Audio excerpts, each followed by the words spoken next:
pop the popcorn, grab a Coke, and find that old VHS. We're diving deep in cheesy flicks. Yeah, we're on a vintage quest. Low reviews but high on laughs. Let's give these films a cheer. The cult classics, flops, and nuts. There are topics this year. We're the Ejectables, rolling back the years, celebrating movies that no one else cheers. From backhand twos to epic fails, we say it's all good. We're the Ejectables, yeah, we're misunderstood. Welcome to the Ejectables. This is the show where movie enthusiasts Bill and Ian join forces with a weekly rotating guest to celebrate movies that we feel have been unjustly panned by critics or sadly ignored and forgotten by audiences. Today's guest... David Schumann has lived and breathed movies since he was a kid, watching Back to the Future and Ghostbusters nonstop. He's an award-winning trailer editor who has worked for almost 20 years editing trailers, featurettes, and TV spots for some of the biggest movies and TV shows of the 21st century, including Lost, Star Trek, Doctor Strange, Murder Mystery 2, Top Gun Maverick, and this year's A Minecraft Movie. In 2019, he wrote and directed an award-winning short film, Blind Date, and is currently writing his first feature screenplay. But most importantly, David runs the movie-obsessed Instagram account VHS Revolution, and is the host of the VHS Revolution show on YouTube, interviewing friends and filmmakers about their favorite movies from the VHS era. Everyone, please welcome David Schumann. Wow. David Schumann, welcome to the show. That was amazing. Thank you so much, guys. Thank you for joining us. It's very nice to meet you. Yeah, you too. I love the show, actually. Oh, thanks. Thank you. Yeah, it's really fun. What's going on in the VHS revolution lately? Well, it's actually I've been very busy with life, and so I haven't been doing as many posts on the account as I usually do, but I've been posting a lot of reels because reels I can do very quickly and just kind of like, I've been doing this thing called Great Scenes where I just basically pick a scene that I love and I upload it, and there it is, and it's good. And that's a lot of fun to do. But usually what I'll do is like I'll play a movie or I'll do a themed week. As you can tell, I have a lot of movies. So I'll do like a themed week. Yeah. I can see him. There's quite a lot there. Yeah, it's great. And well, I have a little treat for you, but I'll wait until we get into this. How are you still currently editing? I know that the state of the business is in a very wacky place right now. How are you doing in the world of editing trailers and stuff? Yeah. The trailer editing world, I just got a job last week, actually, and I'm working today. So I was working up until like 10 minutes before we started, and then I'll be going back to work after we're done. Wait, it's a Sunday. What are you doing? I know. Well, they need it, and I need to work, so I'm good. I hear you. No, I get it. Well, good for you. Congrats on getting a job. Sorry it's on a Sunday, but whatever. And sorry we're interrupting your work. No. This is my priority. I've been looking forward to this. So on your show, I know you're posting a lot of reels now, but on your show, you invite a lot of people to talk about some of their favorite VHS finds. Yeah. Out of the ones your friends or guests have brought on, which would you say is your very favorite pick from a guest? Let's see. So we've done Meet Joe Black. We've done True Great Romance. movie. We've done True Romance. You're asking me all these questions I wasn't prepared for, but I think I think True Romance. Is that on the witness stand, Ian? No, I actually yes, he is. The Usual Suspects. We did The Usual Suspects. That was actually, I think, one of my first episodes, and that was great. I mean, I love that movie. I actually think it's one of the best movies ever made, and we had so much to say about it. My friend Mike Klemak and I talked about it a lot, and so I think that was one of my favorites. So people can choose anything they want. It's not like the Ejectables where there's parameters. Well, I mean, it helps to pick a popular movie. Sure. You know, I've had some people suggest movies that are not so popular, and I'm still getting started as a channel. So the kind of more well-known at this point, the better. But a friend of mine and I did an episode that I haven't released yet about one of my favorite movies, Zero Effect, which was gonna be my pick for this episode, except we already did like a full 3-hour episode about it. So I still have to like get to that and cut that down and post that. Tell us everything that was said on that episode first. Okay, great. It's amazing. We basically went scene by scene. Oh, wow. Yeah, that's with Bill Pullman, right? Yeah, Bill Pullman and Ben Stiller. Okay. Jake Kasdan and Castle Rock produced it. I saw it at the theater. I remember. I saw it at the theater Universal. It's great. I saw it in Burbank. Never get sick of it. Empty theater? Was your theater empty? My theater was empty. I saw it in the mall. It was empty. Yeah. That mall theater is great. Is it still there? Yeah. Sorry, Where do you guys live? I'm in Connecticut now. Oh, okay. I'm in Portland, Oregon, but I was in LA for 25 years. Oh, nice. Okay. Yeah. Bill's hunkered down and ready for the raid. Right. It's already happening. War-torn Portland. Yes. Yeah. Yes. Woo. I think I can hear the bullets. Oh man, the tanks are right outside. Oh, sorry. Oh, wait. Down. Sorry, there's someone saying be quiet here. Yes? Stop it, please, I beg you! Do not eject, do not eject, do not eject this! I've learned my lesson, sir. I see now what I've never seen before. I'm cured, praise God! I think the resident opera singer wants to know what your pick is for our show this week. Oh, great. Well, my pick that I just happen to have on VHS is Martin Scorsese's 1999 movie Bringing Out the Dead. I just so happen to have the poster here too. This is weird. This is crazy. Yeah. I love that poster. I just the design of it is so great. And I picked this movie because it seems to fit right into this theme that you have of movies that are kind of overlooked. And it's one of my favorite overlooked movies. It kind of came out during a time when Scorsese was not making hits. It was like it came after Kundun, which was a total bomb, and even before that, Casino, which was a great movie but was not a hit. And so this was kind of his third consecutive non-hit in a row. But my experience watching it then as now was just great, and I love just going into the world of this movie. Do you have a trailer? Oh, yes, I do. I just wanted to say, supposedly, it's his only movie from the '90s that didn't get an Oscar nod. Oh, but here's the trailer. Thursday started out with a bang. Heat, humidity, moonlight, all the elements in place for a long weekend. How long have you been doing this? 5 years. Wow, you must have seen some things, huh? You ever notice people who see things are always crazy? Mm-hmm. There's a double shooting, 41st and 8th. What happened to chest pain, difficulty breathing, fractured hands? Rise up! I'll be banging! Damn, you guys are good. You swore that you'd fire me if I came in late again. You swore.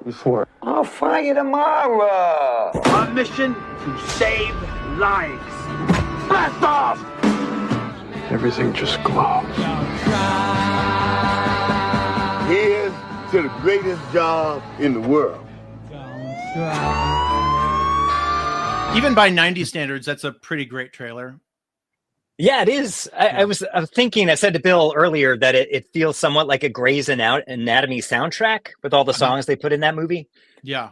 I just never thought Natalie Merchant would be in a Martin Scorsese. That was crazy. Had you guys seen this movie before? You had, right? I saw it in the theater. Oh. I think I saw it at the theater too. I think I remember being disappointed by it, but on rewatch because of you, I loved it. Yeah. It's so good. And I would say I'm not a huge Scorsese fan. I know that's a bit controversial to say that, especially in front of Bill. But this, for me, is one of his best films. Yeah. Watching that trailer, and thinking about it after watching the film again, even though it stars Nicolas Cage, who's like at the time this like mega star who had won this Oscar, he was coming off of Face Off and Con Air and like all these big hits. I cannot see how they ever thought this movie was going to make money. I mean, it is the trailer makes it look like this like rock and roll paramedic movie, and it's like kind of that, but it's also this like really quiet, contemplative, thoughtful movie about life and death.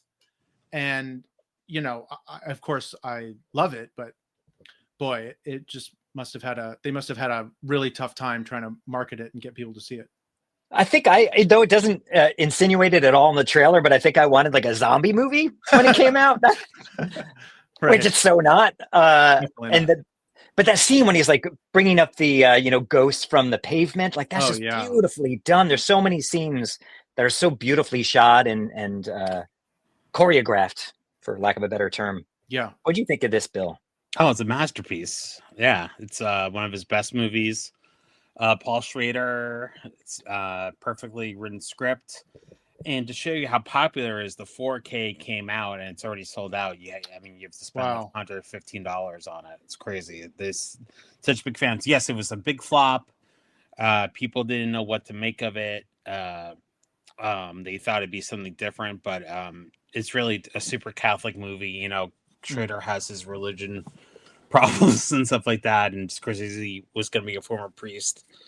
And it's a masterpiece. You know, it's absolutely could have done without the Indigo Girls song, but other than that, it's a perfect movie.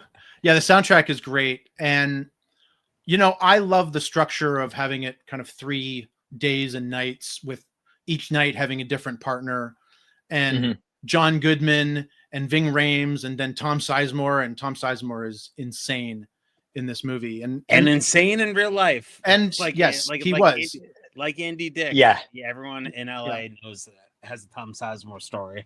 Yeah, it's crazy. But you know, watching it again, I was like, even Nicolas Cage, even though like I feel sorry for him, they're not all like perfect people. No, they're very flawed. You know.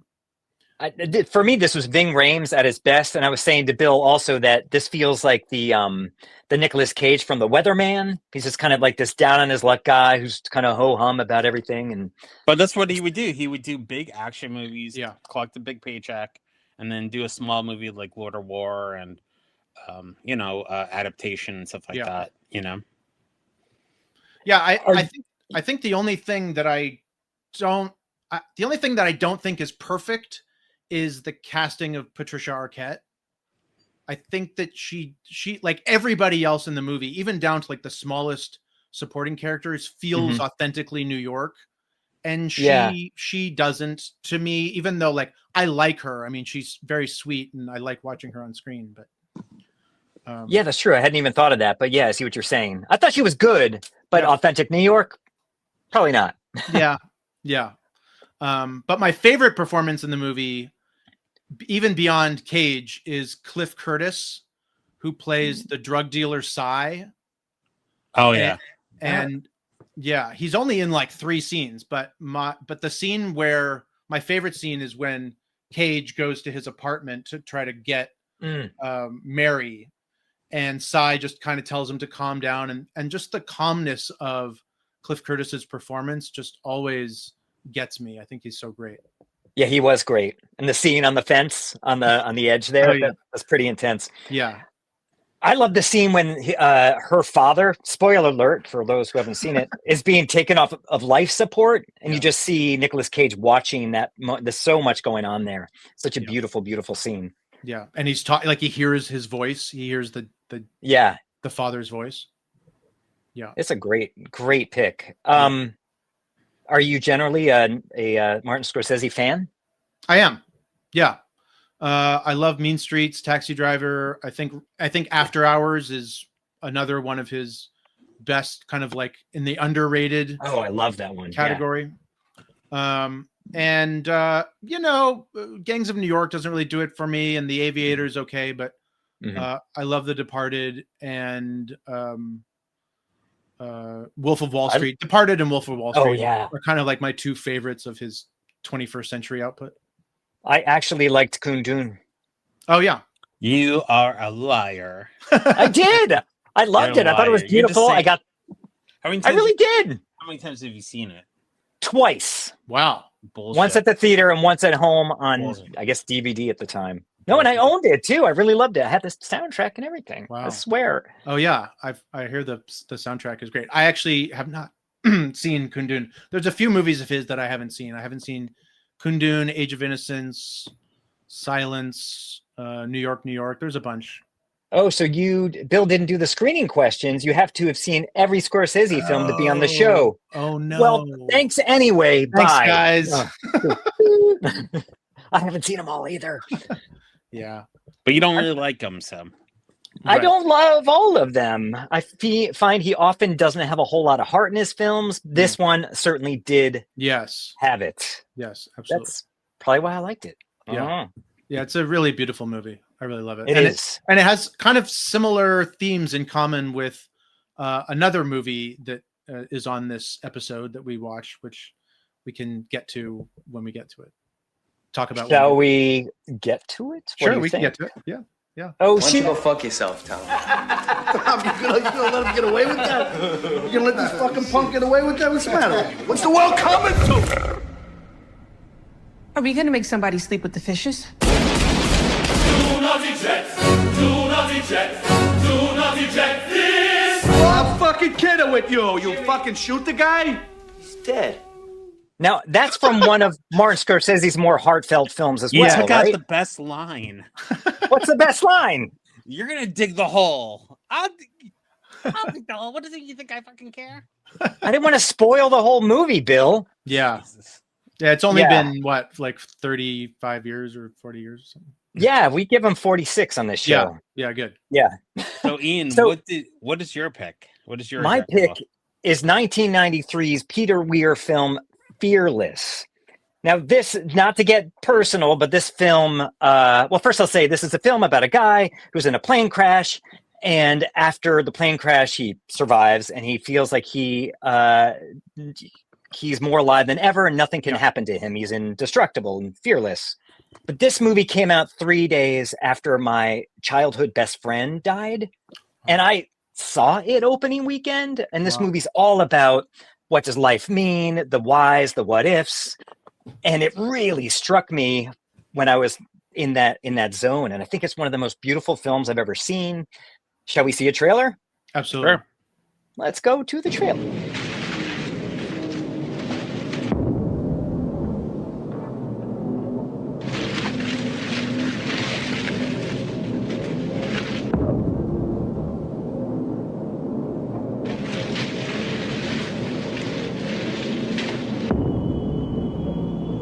You okay? Were you in the crash?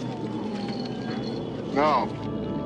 There was no earthly reason why Max Klein survived the crash of Flight 202. You're alive. Why didn't you call me? I thought I was dead. You want to kill me, but you can't! Says it was the best thing that ever happened to him. He sent me my own angel. He's not an angel. He's a man.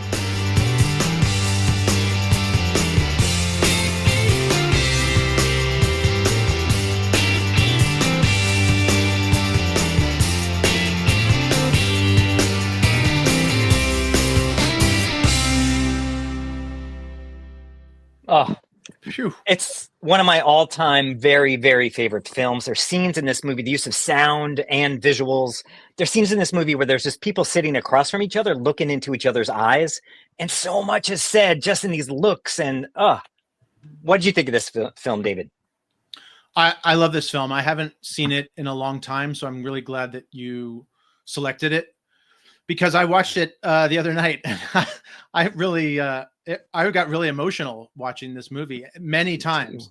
I mean, especially in the end, but this is just one of Jeff Bridges' best performances. Agreed. I'm kind of astounded that he didn't get a Best Actor nomination, even though the nomination list for that year was pretty stacked, but his performance is just incredible.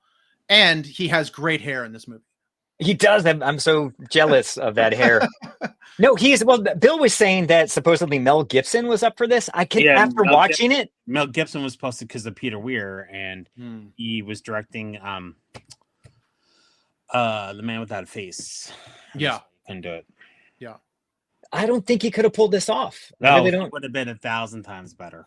I The don't agree. The movie's a masterpiece, but it would have been one of the greatest movies of all time if it was Mel Gibson has that danger behind him.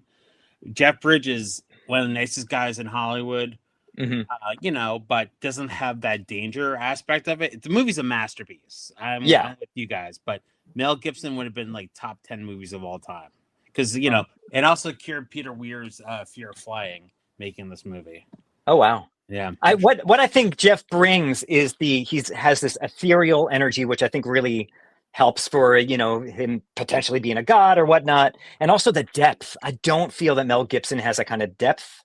Absolutely does. He's dangerous. He's a crazy person in real life also, but this would have been. We're talking 90s Mel, right? Yeah, 90s Mel. Yeah, not now Mel. Right. Yes, he would have been amazing in it. It would have been awesome. I don't know if I would buy him as an architect, like the Jeff Bridges character. But yeah, the movie's perfection. But I mean, just Mel. That was just a miscast. That's tough. It would have been so good with him in it.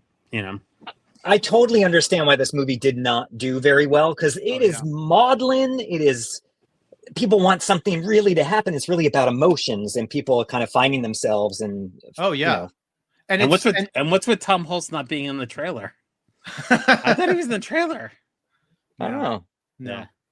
Yeah. The movie is very much like. Oh, speaking of which. Oh, there you go. You still have it. I sold mine. Yeah, I got it. I have the Laserdisc. I can find it. The Fearless and Bringing Out the Dead are very similar in that they're both kind of quiet movies. Fearless, especially this time, I noticed like the scenes that I remember are him walking through traffic and falling down on the flag. You try to kill me, but you can't, and the strawberries, and of course the ending. But there's so many scenes, like you said, of just kind of quiet where he's contemplating life, or of course the famous scene where he's on the edge of the building and he twirls around, but then after that he just kind of walks through the city and he's kind of by himself, and I love it. I thought it was perfect. I kind of disagree with you, Billy. I think Jeff Bridges is actually perfect for the role, and also the casting of like Rosie Perez is amazing. She's amazing. She's amazing, but you wouldn't think at the time, even though she was in White Men Can't Jump and Do the Right Thing and a bunch of good movies, that she would have been cast in a movie like this. But it was a really good choice. And props to Benicio del Toro for like every scene he's in, he steals. Oh my god. Yeah, he's great. And Isabella Rossellini, I think, in my opinion, at her very best. Yeah. And I had forgotten what a huge role this was for her. Did she get a nomination? Did anyone? Just Rosie Perez. Just Rosie Perez. Yeah. And think about the logistical nightmare of shooting in San Francisco, right? As well, it's crazy. I go, oh, that must have been nuts because this is not a cheap movie, and I guess it's based on the guy he experienced the plane crash, and everyone told him not to write the movie or the screenplay, and it sold within like 8 days, and he became an A-list screenwriter afterwards. And Peter Weir, whatever happened to him? Well, he's retired now, but he's one of the greats. Yeah. I mean, he made the Truman Show after this, so that. Oh yeah, he did. He's done all right. Pretty good. Yeah. It's kind of, for me, it's like one of those movies that like 30 years later, kind of all of these movies, like I don't even care if they were bombs. Like they're great, and I think their reputation is what lasts in people's minds more than whether it made money or not, Yeah, certainly for us. And no, that use of Henryk Gorecki's Symphony No. 3 at the end. Oh, it's heart-wrenching, like so heart-wrenching. Just, such a beautiful film. For those who haven't seen it, please check it out. But I think the opera singer has something to say. Do not eject, do not eject, do not eject this.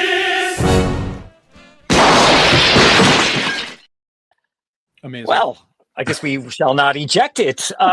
Bill, I think they're asking you what movie you chose for this week's Ejectable. I picked Orion's State of Grace, directed by Phil Janelle. about a Irish mafia in Hell's Kitchen. I guess they're called the Westies. This was here. Let's watch a trailer first, and we'll talk about it. Do we have a trailer? A time of innocence, a state of grace.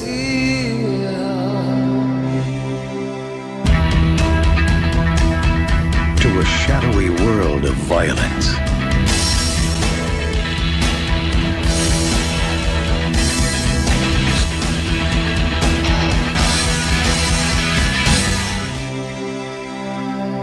Is U2 in every trailer? Right.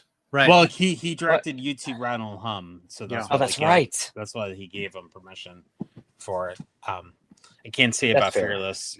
That was that must have cost a pretty penny for Warner Brothers. But involves a mafia syndicate, a family where it's Ed Harris, Gary Oldman, and Robin Wright are all supposed to be related. That's my only issue with the movie. It originally was supposed to be Bill Pullman instead of Ed Harris, but they had to shit can him a little into production. The original cut was 3 hours long, and so when you watch it, you feel like there's something missing a little bit. But it's ahead of his time. If you like a movie about Westies, I think Sleepers is better, and they tried to do that movie with Melissa McCarthy like 10 years ago. That was kind of old, about the Westies. They haven't really done like a really big. Is that The Kitchen? Yeah, The Kitchen. Yeah, has that awesome reveal at the end. But I love this movie. Phil Janelle, he later did Final Analysis and Iron Gang. He did 3 O'Clock High. This movie is visually stunning on 4K. Every shot looks amazing. I think it's unheralded. What'd you think, David? What'd you think? Well, I also have State of Grace. Whoa. What? So that was cool. I had shockingly never seen State of Grace. And also shockingly didn't really know much about it. I had, other than basically what's in the trailer. So the kind of twist of the movie was a surprise to me. And and even though like the first scene, like I thought like, oh, maybe, I don't know how much we're getting into spoilers, but that's fine. Okay. The first scene where John Turturro gives him the gun, but then he shoots John Turturro. And I was like, okay, what's going on there? That was one of those places where I felt like maybe there was a scene missing or something like that. But when it was revealed that he was a cop about midway through, I was surprised because, Penn is so good. I mean, it's not like Donnie Brasco where you're aware that he's a cop, like right from the beginning. But I was like, why is this not like talked about in the conversation of the best crime movies ever made? Like it blew me away. It's totally forgotten. Unbelievable. This movie. The 4 leads are amazing. Gary Oldman goes a little over the top, but I was good with it. It's like, I love watching Ed Harris. I love Sean Penn in his prime. I think Robin Wright was like beautiful and just perfect, in some of those earlier movies of hers. I mean, she's great all the time, really, but but her chemistry with Sean Penn was great. I mean, they got married after doing this movie, and I loved it. I really loved it. I love this too. This is one of those movies that made me want to go to film school, especially that slow-mo shootout at the end. Yeah. Which is just, it is so amazing. This movie's dripping with moody melodrama, and I'm there for every moment of it. And I would love to see that 3-hour cut. Wouldn't that be, that's gotta be a great movie. Yeah. Well, Phil Janau follows me on my Instagram account, so I'll ask him. Oh yes. Yes. Please. Yeah. I played State of Grace, I don't know, sometime last year, and I think he liked it and commented on it or something. So awesome. Oh, so when did you had seen it last year? When did you first see this? No, I actually just saw it for the first time this week. But sometimes when I post movies, I'm not able to actually watch them in full. Totally. Of course. So this movie I discovered, I did some research on all of these movies, and this movie came out in the same month as Goodfellas and King of New York. Oh, wow. Oh, okay. That's why it had no chance. Right. No chance. No chance. So 1990? That's crazy. Yeah. I thought it This came is out my favorite of the three. Oh, you're wow. crazy. That's insane. Sorry. That's Phil, I love you. Yeah. No, I think Phil, the direction, I just got to say, like, watching these three movies was just such a joy. In 2025 to watch movies shot on film in the actual locations with no CGI, no, like, just love movies. I love watching movies, especially movies shot on film. And so many movies these days just kind of they don't have that rich, beautiful, vibrant look. That depth. Yeah. And that depth. And these three movies absolutely do, especially State of Grace. I have a question for you. Given talking about modern day movies, have you seen one battle after another? Not yet. All right. I'm behind. I loved it. Someone else on the show did not. Okay. But I want David didn't love it. Yeah, David did not love it. Just because you haven't seen it doesn't mean you can judge it. Right. Yeah. Okay. Well, I think Paul Thomas Anderson is a great director, and I haven't loved all of his movies. I don't love Magnolia, even though I know a lot of people do, but I do love Boogie Nights and Phantom Thread, and but he's one of those directors, interestingly, that other than Boogie Nights, will kind of watch his movies once every like 5 or 10 years. Like, I don't watch and rewatch his movies. Sure. Over and over again, like some of my other favorite directors. And who has time for that anymore? Right. Especially when you're not editing trailers. Exactly. Which we will let you get back to shortly.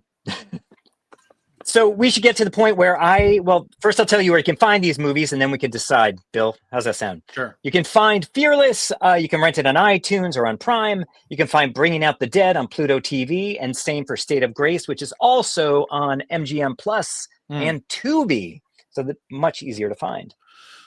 Before we get to the last little bit, I got to tell you something really, really cool that I discovered. So I was watching the end credits for State of Grace, as I do, and I saw the name Larry McConkey.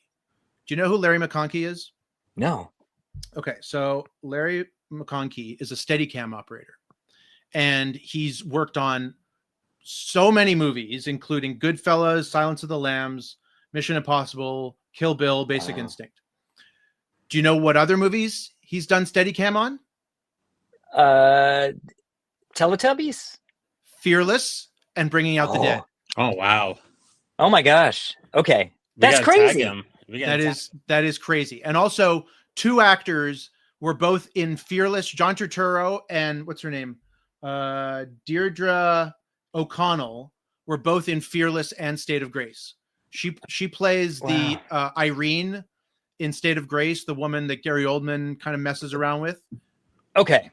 And she plays Jeff Bridges' friend's wife. Widow. He was so good. Oh my God. She's the one that has that staring thing on Thanksgiving with him, which is just like, oh. Yes. So that's cool. I didn't realize that. Yeah. Kudos to us for picking three great movies that all have. It's you. You in common. Inspired us to choose some good movies for a change. Yeah, and two of the movies, Fearless and State of Grace, also use you too, not just in the trailers. Yeah. But in the movie. Yeah. And that's going to get me copyright hits when I edit this.